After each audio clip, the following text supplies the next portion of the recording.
ကျွန်တော်တို့ဒီနေ့စစ်တဲ့ဟာပဲလက်ခံတယ် ကိုယ်ကိုတရားနဲ့တဲတယ်ပေါ့ဒီကြီးလေးဘာလို့ပြောတာထောက်ပါတယ်တဲ့တော့တော့ပါပါကိုယ်နဲ့ထောက်ပါတယ်တရားနဲ့ဝယ်ထားတယ် ဟာတစ်ခါမှလေပိုင်ရှင်တွေကနားလည်မှုရှိတယ်ဝဲသားတွေကပုံဆိုးတာဘာမှမလုပ်ဘူးအိုးကမှုစလုံးကမှု ဝယ်အောင်မသားလေး အော်အဲ့ပေါ့ အားကြောင့်ဆိုးတယ်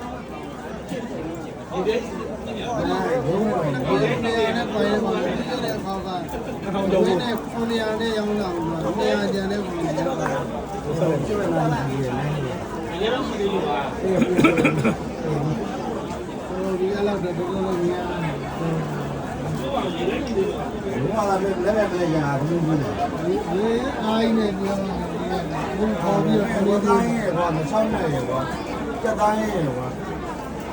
မင်းတဲ့တာလား